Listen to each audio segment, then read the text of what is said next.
மாற்றுக்குரல் நேயர்கள் அனைவருக்கும் வணக்கம். இப்போது ஒரு பக்கம் பார்த்தீங்க அப்படின்னா வட மாநிலங்களில் தேர்தல் பிரச்சாரம் ரொம்பவே விறுவிறுப்பாக எட்டியிருக்கு. அது மட்டும் இல்லாமல் தொடர்ந்து பாஜக மேலே நிறையா புகார்களும் எதிர்க்கட்சிகள் வச்சிட்ருக்காங்க. அந்த ஒரு வகையில் பார்த்தீங்க அப்படின்னா இவிஎம் உதவியால் தான் பாஜக ஜெயிக்கிறாங்க அப்படின்னு ஒரு பக்கம் எதிர்க்கட்சிகள்லாம் குற்றம் சாட்டிகிட்டு இருக்காங்க. அந்த குற்றச்சாட்டுக்கு பார்த்தீங்க அப்படின்னா அமித்ஷா அவர்கள் இப்போது பதிலடியும் கொடுத்துருக்காரு. அதாவது மின்னணு வாக்குப்பதிவு இயந்திரத்தில் மத்தியில் ஆளக்கூடிய பாஜக தொடர்பு படுத்தி ஏராளமான விவாதங்கள் கிளம்பிட்டு இருக்கக்கூடிய நிலையில் வாக்குப்பதிவு இயந்திரங்கள் மூலமாக நாங்கள் வெற்றி பெற்றோமா அப்படின்னும் தமிழ்நாட்டில் ஏன் தோற்றோம் அப்படின்னு கேள்வி எழுப்பியிருக்காரு அமித்ஷா அவர்கள். அது மட்டும் இல்லாமல் பார்த்தீங்க அப்படின்னா நாடு முழுவதும் லோக்சபா தேர்தல் தொடங்கி இருக்குது.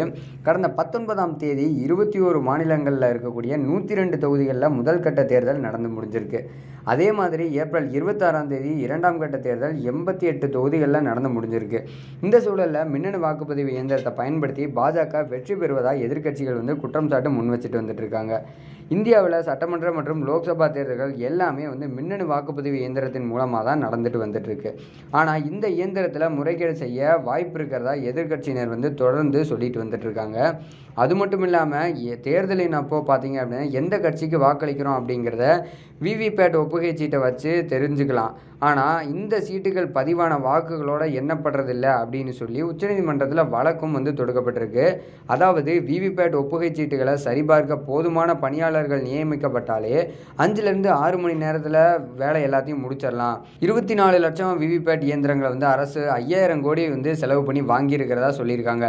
ஆனால் இப்போ வரைக்கும் வெறும் 20,000 விவிபேட் ஒப்புகை சீட்டு மட்டுமே தான் சரிபார்க்கப்பட்டிருக்கு அப்படின்னும் இது மொத்த எண்ணிக்கையில் 5% தான் அப்படின்னு வாதங்கள் முன்வைக்கப்பட்டிருக்கு.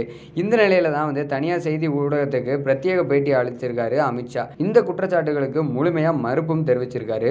நியூஸ் 18 சார்பில் அமித்ஷாட்ட பேட்டியும் எடுக்கப்பட்டிருக்கு. அப்போ எதிர்க்கட்சி தலைவர்களோட கைது தேர்தல் நேரத்தில் ஏன் அப்படின்னு சொல்லி உச்சநீதிமன்றத்தோட கேள்வியை அமித்ஷாட்ட செய்தியாளர் முன் வச்சிருக்காரு. அதற்கு உச்சநீதிமன்றத்தில் அமலாக்கத்துறை உரிய விளக்கம் கொடுப்பாங்க. ஆனால் பல முறை சம்மன் அனுப்பி அவங்க ஏன் ஆஜராகலாம் அப்படின்னு இங்கே குறிப்பிட நான் விரும்புகிறேன்னு சொல்லியிருக்காரு. முதல் முறை அனுப்பப்பட்ட சம்மனுக்கு அதற்கப்புறமா அவங்க ஆஜராகாதனால முதல் முறை அனுப்பப்பட்ட சம்மனுக்கு அப்புறம் அவங்க ஆஜராயிருந்தா தேர்தலுக்கு 6 மாதத்துக்கு முன்னாடியே அவங்க கைது செய்யப்பட்டிருப்பாங்க. பல முறை சம்மன் அனுப்பியும் ஆஜராகலை அப்படிங்கிறதுனால தான் இப்போ பதிலளிக்க ஒரு நேரம் ஒதுக்கப்பட்டிருக்கு. அதே மாதிரி மின்னணு வாக்குப்பதிவு இயந்திரங்கள் தொடர்பாக உச்சநீதிமன்றம் தீர்ப்பளிச்சிருக்காங்க. இவிஎம் மிஷின் பற்றி எதிர்க்கட்சிகள் பல ஆண்டுகளாகவே பேசிட்டு வந்துட்டு இருக்காங்க. எப்போவுமே இவிஎம் மூலமாக தான் பாஜக தேர்தலில் வெற்றி பெறாங்க அப்படின்னு குற்றச்சாட்டுகள் வைக்கப்பட்டிருக்கு அப்படின்னு சொல்லியிருக்காங்க. அதே மாதிரி பார்த்தீங்க அப்படின்னா நீங்கள் ஒரே நாடு ஒரே தேர்தல் அப்படின்னு சொல்லி பேசுகிறீங்களே அப்படின்னு சொல்லி இந்த கேள்வியெல்லாம் செய்தியாளர் முன் வச்சிருக்காரு. அதற்கு பார்த்தீங்கன்னா அமித்ஷா அவர்கள் சொன்ன விஷயம், நான் முதல்ல ஒரு விஷயத்தை தெளிவுபடுத்த விரும்புகிறேன். ராகுல் காந்தி சொல்கிறத பற்றி நான் எப்போவுமே யோசிக்கிறதே இல்லை. மின்னணு வாக்குப்பதிவு இயந்திரத்தால் தான் நாங்கள் வெற்றி பெற்றோம் அப்படின்னா தெலுங்கானா இல்லை தமிழ்நாட்டில் ஏன் நாங்கள் தோற்றோம், ஏன் பல வருஷங்களாக கேரளாவில் நாங்கள் தோத்துட்டே வந்துட்டுருக்கோம், இமாச்சலத்துலேயும் வங்காளதேசத்துலேயும் பார்த்தீங்கன்னா ஏன் நாங்கள் தோற்றோம் அப்படின்னு எல்லாம் அப்போ ராகுல் காந்தி இவிஎம்கள் மூலமாக தான் காங்கிரஸ் வென்றாலும் கூட நாங்கள் சத்தியப்பிரமாணம் செய்ய மாட்டோம் அப்படின்னு தெளிவாக சொல்ல வேண்டும் அப்படின்னு சொல்லியிருக்காரு. வெற்றி பெற்றா புதிய ஆடை அணிஞ்சிட்டு சத்தியப்பிரமாணம் செய்கிறாங்க. அதுவே தோற்றுட்டா இவிஎம் மேலே குற்றச்சாட்டு வைக்கிறாங்க. இது என்ன வகையான அரசியல் அப்படின்னும் ஒரு பக்கம் பார்த்தீங்க அப்படின்னா காங்கிரஸ் கட்சியை பார்த்து கேள்வி எழுப்பியிருக்காரு. அதே நேரத்தில் நீங்கள் வெற்றி பெற்றா இவிஎம் சரியாக வேலை செய்து அதுவே நீங்கள் தோத்தா இவிஎம் மேலே குற்றச்சாட்டு வைக்கிறீங்க அப்படின்னு இதெல்லாம் நாட்டு மக்கள் கண்டிப்பாக புரிஞ்சுப்பாங்க அப்படின்னு தெளிவுபடுத்தியிருக்காரு.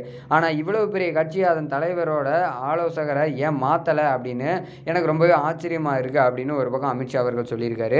ஒரே நாடு ஒரே தேர்தல் அப்படிங்கிறது எங்கள் தேர்தல் அறிக்கையில் மிக முக்கியமான ஒரு சாராம்சம். அதை செயல்படுத்த நாங்கள் முயற்சிகளை எடுப்போம் அப்படின்னும் உறுதிப்பட தெரிவிச்சிருக்காரு.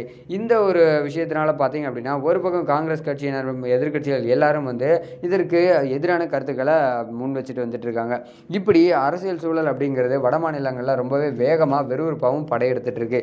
இந்த சூழலில் வரப்போகிற தேர்தலில் யார் வெற்றி பெற போகிறா அப்படிங்கிறது இன்னுமே சில நாட்களில் தெரிய வரப்போகுது.